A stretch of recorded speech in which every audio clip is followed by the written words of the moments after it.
Hello and welcome to Filmed in Utah. I am still not back from my vacation yet, so I am lucky to have Amy, Leah, and Skippy Jessup talking to you guys about advertising, marketing, and publicity. The three things most filmmakers seem to ignore in our state. Well, I guess it's all independent filmmakers in general, but we're going to show you how to make your films be known and get the biggest audience possible. It's all coming up on Filmed in Utah.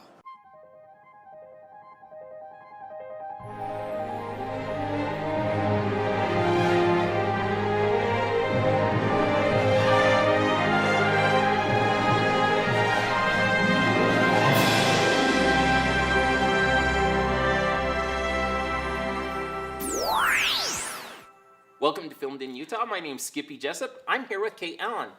Kate, I was trying to think of how to describe you and introduce you to people, but you're a filmed in Utah gypsy. You've done all of it, right? Like, you really kind of have. You're actress slash voiceover slash interviewer yourself slash radio host slash... I mean, you have a lot of slashes. Give me a couple of them and some of the things that people might know you from. Okay, so one of the things is every week I do a weekly radio program on Monday and Tuesday. It's on K-Talk, so k-talk.com. It's on AM 630, and it's a show called Celebrating Women. And I love that show because we can talk about anything that touches a woman. Now, is it just film, or it's celebrate any kind of woman? Yeah, any type of woman, and touching any subject that, I mean, we've talked about everything from emergency preparedness to, how to start your own business and how to get financing for your own business. We've really covered everything across the board. Now, what experience do you have with that? Because you're, from what I've been told, you're a bit of a marketing guru of the way that you've marketed yourself from all these different things that you've been involved with, right? So I actually started out with radio.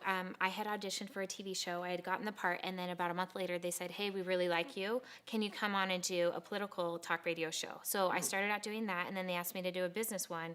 And then I said, can I do something a little different? I would really love to do a women's talk radio show. And so they let me do that. And in terms of marketing, I actually have my undergrad in marketing from BYU.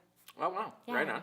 Now, here in Utah, do you find that the work is pretty steady? Because we were talking about some of the things that you've been in. Can you brag about some of those things? Because especially one of your things, I freaked out when I heard that you just got done working with Luke Perry. Yes, I was super excited about that. Canine Christmas, I was a sort of supporting actress in that, and it was just a lot of fun because, I mean, who didn't grow up watching Beverly Hills 90210? Exactly. It shows my geekdom, but I was like 15 years old, and I knew who Brandon and Dylan and Brenda and like the whole crew, yeah. Exactly, and it's one of those things that it's just fun. I love acting, and I love being in films and also TV series. I just love it, and so I just feel like I've been really lucky and been really blessed to have those opportunities. That's one of the great things about Utah is that we have a place that's perfect for actors, where you can get names that people have known. It's not a place that does just student films. In fact, there are lots of big production companies that are coming through all the time. And Definitely. with you, as versatile as you are, when you go into a project, how do you approach it? Do you have specific things set in mind? Because if you can do 10 different things, which one do you want to do first, and how do you pick when you approach something? That's a great question. Well, you. first of all, I love acting, and that's primarily what I like to do. Okay. But then I've also had people approach me and say, hey, you know what, Kate, can you help out with casting? Or can you help out and be a producer here? Can you help out? And so they've known that I've done other things throughout my career, and so I've said, okay, what do you need help on? Let's see what resources we have, and kind of gone from there. But primarily what I love is acting. Right, and how can people find you? Because what you have, I would assume that you maybe have a role, but when I went to your Facebook page, I mean, like, again, there's like, it's this long in the experience category. How do people find you if they want to? Usually Facebook is the easiest way. So Kate Allen, and it's with a C. And then also I have a Tumblr account as well as Twitter, so at Actress Kate. At Actress Kate. One of my favorite questions to ask people is, what's your favorite movie ever filmed in Utah? Oh my goodness, it's so hard. Because there's so many, right? A, there's so many, and then B, and do you say one that you were in, or do you say one that you just admired? Well, then it's also the geography, but then it's also, I mean, once you get to know the crew and you're working with the cast and the director, it's like you become like a family, and it's so fun. All the people around here, we're all family. Exactly, and that's one of We're the going things I out to love. lunch, and like a family, you're buying me lunch today. Every single one of you.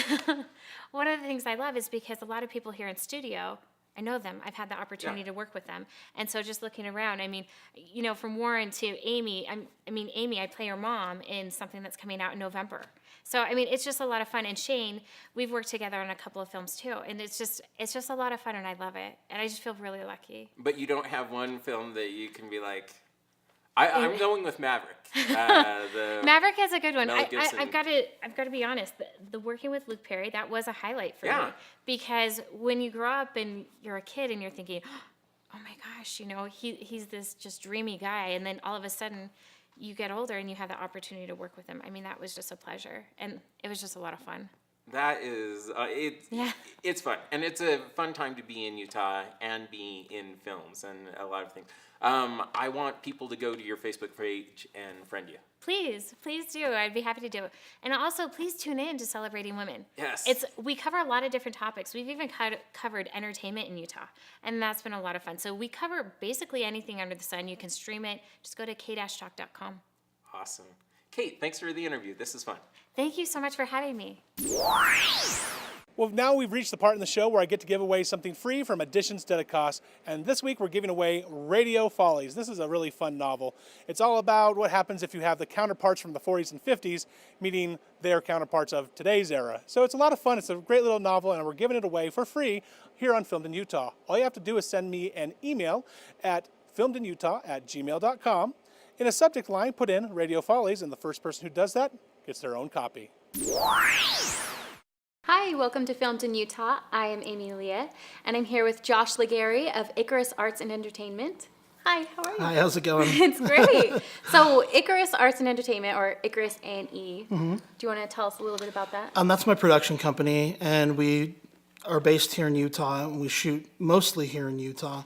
We also shoot, obviously, in California and some other places, but because I live here, I try to shoot as much as I can around here. Seems to be the trend. You know, you want to bring your work to Utah. Yeah, and that's the thing is it kind of doesn't matter where you are anymore in the digital age. So, I mean, I do have a producer in LA, and so if people ask if they can have a meeting, she says, well, he's up. Maybe I shouldn't be saying this on TV, but she says, oh, he's out of town, but he can be here, by the end of the week or whatever. So, and that's what's so beneficial about working in Salt Lake is you can hop on a flight. Right. It takes a couple hours. You're in LA, Exactly. then you come back, and it does bring a lot more business here. Right. But you were talking about some of the projects that you're working on recently. Mm-hmm. You just finished up a documentary.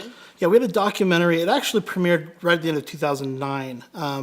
It was a long road to distribution, and we kind of had that kind of naive outlook that a lot of, I think, young filmmakers do, that you think you get into a major film festival and then your film sells. Well, we got into one of the biggest film festivals in the world, and our film didn't sell. Yeah, the Toronto Film Festival, and our film didn't sell. And so we didn't really know what our next step was. We hadn't even really thought that far ahead at that point.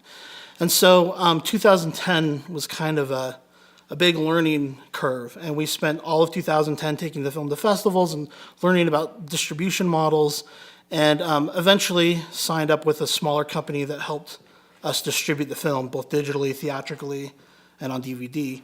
But I learned in that time the difference between doing it yourself and having someone else do it for you. And I realized at the level that they were doing it, we basically could do it all ourselves and eliminate the middleman. Right after that, I had an experience where we did a reality show with National Geographic Channel. And they were spending so much money on advertisement that was something we really couldn't compete with. They have posters in the New York subways, and we had like a banner behind the home plate during the World Series last year. Wow. And so that's something that we could never do on our own. But, and so I think if you're not, if you can get with a major network or a major studio, it's really worth kind of going a traditional route. But if you're not, some of these smaller boutique studios, and nothing against them, I think they have provided important service for filmmakers for the last decade or so. But we're getting to a point where you can broker all of that stuff yourself, eliminate the middleman, and make a lot more money on all of your hard work. And so that's what you do with Icarus Films. Yeah, that's what we're doing now, is we've kind of realized that we can, we still take that initial traditional approach where we're going to submit to the big festivals. If we get a big sale with Sony or something, we're going to take that. But if we don't, rather than killing ourselves and signing up with a small company that's going to absorb all of the money from our work, we're going to do that ourselves. If we're going to do all the work anyway, we're going to be working for ourselves. And really, I have a friend that works. He's the head of digital distribution at Fox right now. And he's actually from the local film community here as well. And, he told me basically straight up, he's like, you can do everything that I do. You just need some phone numbers. Yeah. And that's putting it very simply. It is a little bit harder than that. But thinking about those online markets where really everything's going. Thinking about, we did a theatrical and it was not really worth the money spent. Yeah. And we did DVD. It didn't sell even close to amount as the iTunes sales, not even a fraction. And that's just where things are going now. And so I think if that's a market I can control, I can submit to iTunes, I can handle all of that in really a limited amount of work. And then if I can benefit completely from that, instead of 50% of that or 35% of that. So are you looking to, so with Icarus Films, or Icarus Arts and Entertainment, are you looking to, do you produce for even smaller guys that don't know how to do it themselves, or what are you looking to do with that? We have partnered with other companies. If there's a project that we felt like we could, really it's just our own production company that we do our own creative ventures with. If there's something that we feel like we could partner with, something like the reality show for National Geographic. What was the name of that again? It's called Knights of Mayhem. Knights of Mayhem. And it's about jousters. And it just so happened that the #1 jouster in the world is from Eagle Mountain, Utah. And so when we found this out, this is a reality show waiting to happen. So we went out and we talked to him, and he had been approached by History Channel and all these people before, but he didn't feel comfortable with them. But because we were local, he wanted to work with us. And that's a way you can stay where you are and make films that matter to you, is if you can tell stories that rely on this location. Yeah. If you're trying to make a film in Utah that looks like you're in California or New York, I don't think there's a point in doing it, but if you can tell a story that's unique to this place, you have edge over everybody else. That's a really good point. So if anybody wants to check out, you said that you're on iTunes and... there's cleanflixthemovie.com is where that documentary was. You can find, you can buy it on DVD, however you like to consume it, it's all there. Icarus Arts and Entertainment, that's icarisae.com. We're on Twitter at Icarus Arts. You can see all the projects we're doing. We're doing documentaries, moving into fictional narrative next year, a lot of reality TV. So a lot coming up for you. That's really awesome to hear. Juggling a lot of things, spinning a lot of plates. Thank you so much for being on the show. Thank you. Osmond Real Estate has been serving Utah County since 1979 with a high standard of quality and personalized client service. Call or visit us today at osmondrealestate.com.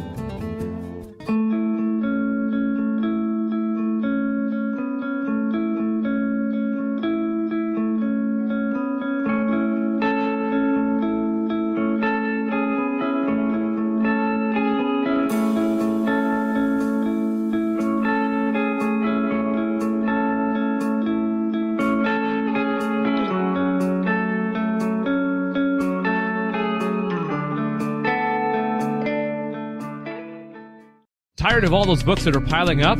Then get rid of those stacks and pick up the Dédicaces ebook reader. With it, you'll get 300 classic books, 25 audiobooks, 10 pieces of music, and 2 audio conferences. The Dédicaces ebook reader allows you to download hundreds of books from the internet and read them wherever and whenever you want. View videos, photos, and listen to your favorite music. Get a bonus leather carrying case with purchase. The Dédicaces ebook reader for optimal reading comfort.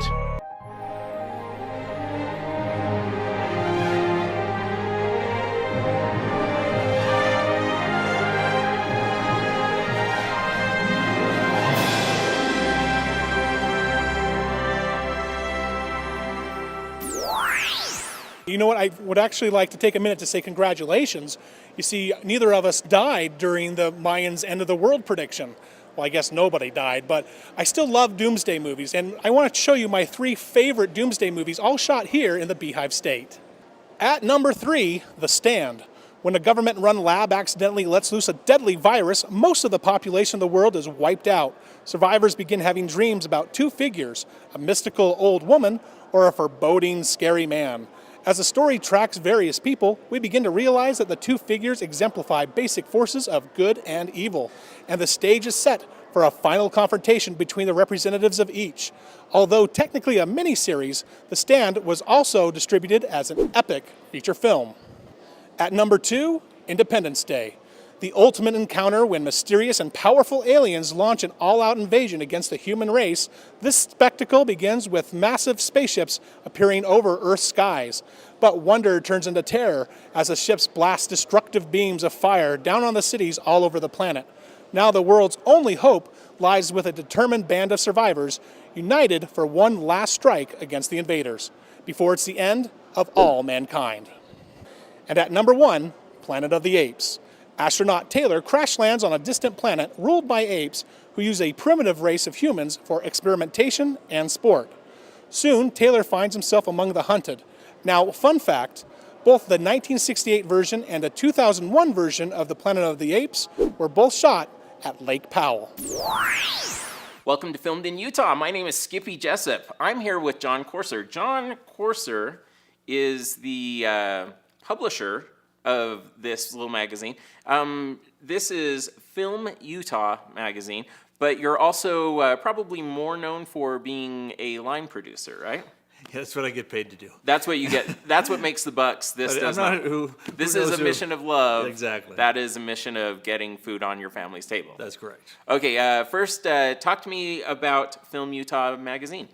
Film Utah magazine was started 4 years ago. I started after a conversation with Marshall Moore, standing at the Louisiana Film Office party, and I said, "Hey, we should do something like this." He said, "Yeah, we should." And I said, "Look, they have a magazine." And I said, "We should do something like this." He said, "Yeah, we should." I said, "Well, who's going to do it?" He said, "You do it." I said, "Okay." Yeah. So I said, and he said, he didn't believe that I was actually going to do it. He said, "People say this to me all the time." A year later, this was 5 years ago now. A year later, I published the magazine, and he was like thrilled. It was the best thing.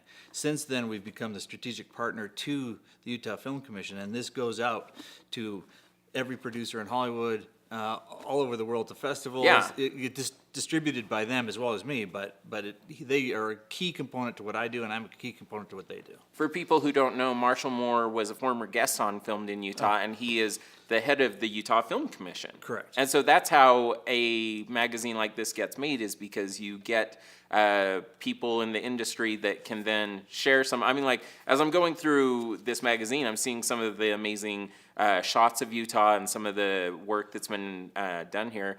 As a line producer, what is it that you've worked on, and what are some of the things you do as a line producer? Well, I'll start with how I got to this. Because Okay. as a line producer, I mean, I do most of my work in LA. I always have. I started there. I moved here because I fell in love with a woman and got here, and I wanted to bring more of my work here. And Okay. I thought I didn't know before being here that there were lots of films shot here, outstanding crews. The proximity to LA was fantastic because I could fly back and forth for meetings and do stuff in LA. I'm like, wow, I need to do something to contribute back to the community that I live in. That kind of was a germination of that idea. Now, as a line producer in LA, I look at the world like it's LA and everybody else. So you always discount these farther places out from LA, and you don't realize how good the stuff is. So I wanted to bring stuff from LA to wherever I went, to or the British Virgin Islands or Europe, or I wanted to bring my people. My idea was to say, hey, there are great people here where we live that actually work in LA, that actually do the work from LA studios. So let's highlight those things. Well, being as close to LA as you are, you'd probably have a better perspective than anyone. Where is Utah in terms of the spectrum of where, if LA is king of all kings, where does Utah rack up? Well, a few years ago, I was 10 now, I don't know, the incentive wars started to happen. Yeah. And LA producers wanted to go where they get the most rebate, the most money back. And so the first tier, the first look at Utah is how much money do I get back? Which is because of the MPAU, because of the GOED, commitment to filmmaking and the Utah Film Commission, they've raised this incentive, so it is very attractive to certainly the independent filmmaker of Utah, of LA, to bring their film to Utah because of 25%. It's now competitive with most of the other incentives. When all the other incentives are getting decreased, the Utah incentive is getting increased because we have a sustainable incentive here. In the other states, they were just throwing big dollars at big movie companies to get a whole bunch of people there. Yeah. And that now it's leveling out, and Utah is on the radar now. What do you like most about filming in Utah? Because you you must like a lot. You made a whole magazine about it. Number one is I live here. Yeah. But I was astonished at how some of the folks that I work with in LA are the people that live here. I didn't know that. In fact, I produced the Sundance Channel broadcast from the festival, and they called me, not because I lived here, but because I knew them in LA. And they didn't realize it, but that happens to a lot of people. A lot of people that work here are so close, they work there. So when I can get through this, I hope, and other means, people in LA to see it, this is us. It's the West. It's not Utah, and LA. It's all of us. We're all there together. And there's so many Disney films that are shot here. They know us. They know what we can do here. There's a few others. Strategic Film Partners has done 2 films here, and another producer that I know has looked to do several projects here. So we're on the radar. So what are your biggest challenges then as a line producer? Well, is it to get people here in Utah, or Well, just in general? I would There's think a lot of challenges in general. Well, because your job as a line producer is to be able to get films brought here, right? And so are the challenges? My job is to give them a budget that works for the creative. So to make sure that the money that we have to spend matches, our days, our times, our crews, our actors, so make sure that happens. And we don't go over, or if we go over, it's for a specific reason that we can get more money from the studio or the distributor or somebody else. But it's to manage the budget. And I have to be fiscally responsible for everything that I do. So if I can find an incentive, even living here in Utah, that makes more sense somewhere else, I have to present that. So I try to bring in a lot of the intangible things, proximity. Actors like to go home on the weekends or even at night and go to a party. They can do that from Utah. You can't do that from Michigan. Other intangibles, experienced crews. I mean, the fact that these folks are the same people that work, even though they're local to Utah, they work in LA. They have that LA feel, that LA experience.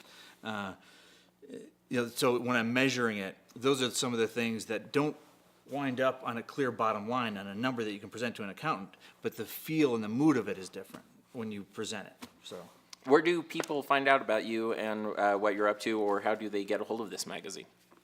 it's distributed. Most of this distribution happens at Sundance. About 5,000 copies there, given out free to everybody, and anybody. They can go online, filmutah.org. You can download it as a PDF. They can donate to me, and I can send one out to you. There you go. We accept donations. We're a nonprofit. I think we all accept donations. Exactly, we can do that. In some form. What else? The Film Commission has copies if you want them there. They go out in every producer's kit that goes to the producers that are thinking of a film to shoot in Utah. So. And finally, what else do you want people to know about you and what it is that you do? Hire me on jobs. Bring some jobs to you. Is that something where you can, where we can get you jobs from this? Because if so, let's get you work. Let's get you more work. The more everybody else works. That's the beauty of being a line producer, because you have budgets to spend. Well, and being filmed in Utah, there's so much that's always going on, and it seems like as we transition from season to season, there's like a whole new set of films that come up, because Utah is just that great. With each passing season, it brings like a whole new crop of films that you can have. There's some great films that are being developed and trying to get started right now in Utah by some Utah filmmakers that have money from out of state, and they're in the $1.5 million range. Those are key. So we should get more of those in the state. Yeah. That's what I'm looking for.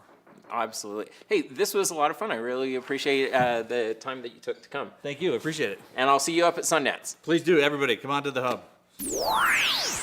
Walking by a squadron of teenagers, Levi's dully brushing the ground, paraphernalia sticking out from purple, green, and orange heads, I felt the grin spreading on my face.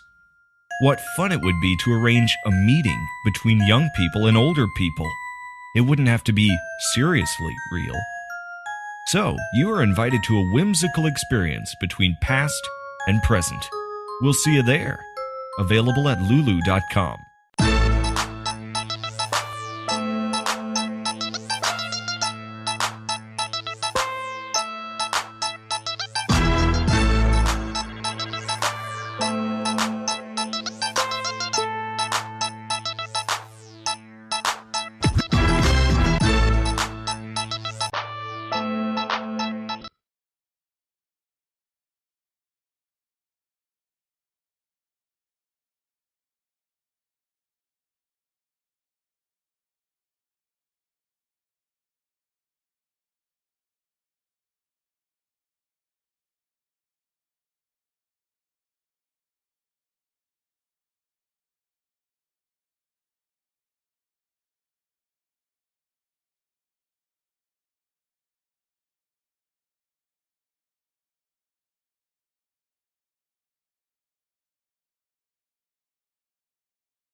Well, that's our show here on Filmed in Utah. I hope you enjoyed it. If you'd like to see old episodes, make sure you're taking a look at our website, filmedinutah.com. That is the home of all of our episodes. It's the first place we're going to post these new episodes as well.